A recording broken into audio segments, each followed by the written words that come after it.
I really wish that you could be sitting right here with me while we have this conversation. But since you can't, will you pretend for a few minutes? Because I feel like I have something to share with you that could truly alter your life for the better forever. And the reason I say that is because the people that I get to work with, the top leadership at places like Johnson & Johnson and Boston Scientific and NASA and even the NASA astronauts, many of them tell me, John, where were you when I was in school? Where were you when I was an MBA student? Where were you when I was an undergrad? I wish I would have known this my whole life. So I want to share that thing with you that they all tell me they wish they had when they were where you are now. And my intention is that it completely and dramatically changes your life for the better forever. So let me start with this. I was always the guy who had the soft skills, and I was always super jealous of the people I worked with who had the hard skills. I worked in the internet industry. I was the chief evangelist for the different companies I worked for. I raised several $100 million with my various teams in Silicon Valley and beyond. But the people with the hard skills called what I did fluffy. And so I would go around trying to prove I was valuable while I secretly felt like I was not valuable, and it was just awkward. And then in 2009, I went to the TED conference for the first time and just saw speech after speech that blew my mind. So I came back home. I got very involved in the TED and TEDx community because I realized that even though I'd basically been a public speaker my whole life, I had never been doing that. So I got very involved, got very into it, and I was volunteering for my friends who ran TEDx Santa Monica, one of the first ever TEDx events. And we had this guy who was going to speak that day, who had all the hard skills in the world. He had the most interesting topic. He was the one I was looking forward to seeing the most. But when he got up on stage and started to talk, everybody in the room checked out because he was so nervous and awkward. We all thought we were going to throw up. And I remember being really sad at first because I'd just seen that so much in my career. People who were so well trained and so brilliant, but couldn't quite close the gap between their mouth and someone else's ears. And after I felt sad for a minute, the evil part of me popped up, and I remember thinking, ha, ha, ha, ha, ha, hard skills guy is blowing it. And I indulged the evil part of myself for a minute. And as I was doing that, my friend Michael Weiss walked over and completely changed my life. He leaned down and he said, dude, we got to do something to help people like this. And I remember just having an aha moment. The lights went on, the clouds parted.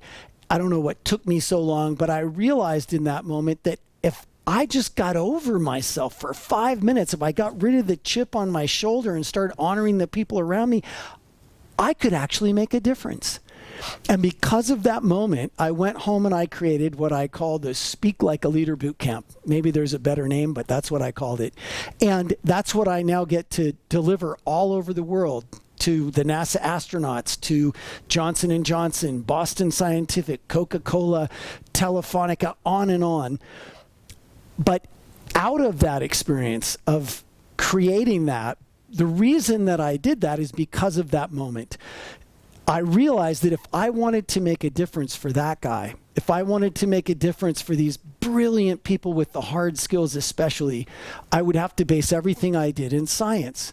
So I based all my training in human evolutionary biology and human neurophysiology so I could show people not only what works when it comes to communicating with and inspiring and influencing human beings, but also why it works based in science.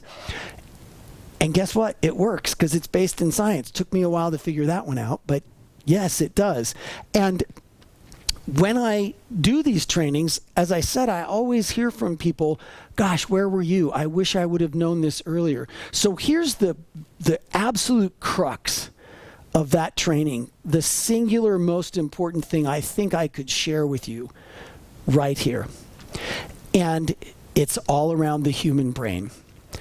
If we took a cross-section of a human brain and looked at it, we would see the brain stem, and around that is the midbrain. And together they form what's called the paleomammalian brain, or the limbic system, or the emotional brain. Three names, same thing. And then wrapped around the outside of that is the neocortex, or the cerebral cortex. Now, I'm going to say something. It's very important. It's a little weird, so I'll say it twice. The brainstem and midbrain, that paleomammalian brain, that's been around for a long time. My dog has one. Your cat has one. All mammals have a paleomammalian brain. It's been around for a long time. And this part of our brain does not have access to language or logic or reason, but it does have access to reality on a fundamentally deeper level than we will ever have access consciously. I'll say it again. The paleomammalian ancient brain does not have access to language or logic or reason, but it does have access to reality on a fundamentally deeper level than we will ever have access consciously. Here's what I mean by that. That's the part of our brain that smells things like pheromones. It sees patterns in things that our conscious brain doesn't notice. It hears things, and it sees body language that's completely unconsciously sent and completely unconsciously received, but very, very influential. So it has access to reality on a very deep level. We will never have access consciously. And yet we all think we live in our logical, conscious brain. You know, John, I'm one of those logical people. I'll weigh things out. I'll check the boxes. I'll make a logical choice. Well, you may do all those things. You may check the boxes. You may weigh things out. But when you actually make a choice or a decision, if we watched your brain in an fMRI machine, what we would see is, boom, your paleomammalian brain fires first, making the decision, and then your cerebral cortex, your neocortex, the new brain wrapped around the outside, would fire, either agreeing with or disagreeing with, but not making the decision. And here's why that's so crucial when it comes to influencing human beings. Because, tell me if you've never had an experience like this. Here's what it looks like on the court. Do you like the product? Oh, yes, we like the product. Mm-hmm. Do you think it's priced right? Oh, certainly, yes. Do you think it would make a difference for you to have it? Oh, certainly, yes. Well, would you like to sign the check and we'll start delivery? No, we're going to think about it for a little while. You've had an experience like that. Even if you've never done sales, you've had that experience somewhere in your life. Yes, yes, yes, no. Okay, well, that experience is very upsetting, especially when you're pitching for millions of dollars, or you're trying to get your team on board with something, or you're trying to get somebody to do something that really, really matters. Yes, yes, yes, no. That doesn't work. So here's what happened. They weren't lying to you. It's very obvious in hindsight what happened. Yes, yes, yes, no. Logic, logic, logic, emotion. The logical cerebral cortex wrapped around the outside, it says yes. Yes, we like it. Yes, it's priced right. Yes, it'd make a difference. But when it comes to actually taking action, the ancient paleomammalian brain, which is the part that takes action, said no. No, we want to think about it. So, yes, yes, yes, no, that's logic, logic, logic, emotion. We did not make the emotional connection that would allow us to get the fourth and most important yes. So, that's why it's so important for you to think about not just the logic. Is the business plan good? Yes, that's important. Is the plan that you're trying to get people on board with good? Yes, that's important. But logic, that part of it is necessary, but it's not sufficient. Without the emotional connection, all the logic in the world just bounces right off. And this is the thing that I think we don't get taught enough and we don't think about enough. And it's scary on top of it. Because to make that emotional connection means we have to be vulnerable. I'm going to give you a few really good ways to make that emotional connection and a challenge to go along with it. The challenge is to have the courage to do it. So here's how you make an emotional connection. One is tell the story about why this matters so much to you. What is the authentic, really deep emotional connection you have to the thing you're doing? Why did you start this company? Why did you invent this product? Why do you care so much about this initiative?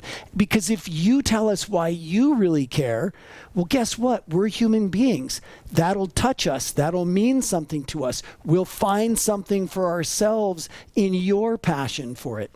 That's one way. But it's scary. But it's the only thing that works. The other way is to think about the small talk that you participate in before you even pitch the idea or before you even make the request. Small talk has been misnamed. It's not small talk. It's big talk. It's just that it doesn't really matter what we talk about. The thing that matters most is that we talk about something that will allow us to connect. What's something we can connect on? Even if it's something as simple as, oh, you have a dog? I have a dog. Let me see your dog. Show me a picture. Here's my dog. That netted millions of dollars for one of my clients. The venture capital team they were talking to, everybody had dogs. They had dogs. Everybody connected on dogs, and bingo. They went from not being able to raise money to having a lead investor that helped them find even more people to invest in their business. Because of that connection. Small talk has been misnamed. It doesn't matter what you talk about as long as you talk about something that connects you, and it also matters how you talk about it, because what you're really doing is sussing each other out, putting that emotional ancient brain at ease, so now the logical brain can take the wheel, and the business plan, if you will matter. And the third way is to just share anything about this thing that you want to influence people around that matters to you. And to understand that if something matters to you, there is a really good chance that it will matter to me too, because I'm a human being. But the challenge is to do this because it's scary. It's really scary to be vulnerable and to share things that really, truly matter to you. But that's the only way that you're going to reliably be influential and get people on board with the things that you want to do and generate trust and respect and love and actually have people take action. And the other thing about it is that once you commit to a course of action like that, to really authentically sharing yourself and being vulnerable and letting people know why things matter to you so much, that is a more fulfilling life. So not only will you be more successful, but you'll be more fulfilled, which I think is a really, really important part of being successful. So I hope this makes a difference for you for the rest of your life forever. And I encourage you to keep looking for those places where you can make an emotional connection with others. Because even though we're all scared to do that, oh my gosh, we want to do it more than ever now. And so it's a great leadership opportunity. This is something that's worth doing, but everyone else is scared of doing it. So if you go first and you create that environment where people can connect emotionally, you'll be much more successful, you'll be much more fulfilled, and you'll be contributing to a more fulfilling life for everyone around you. Happy Care 24 Day. This is John Bates, signing out.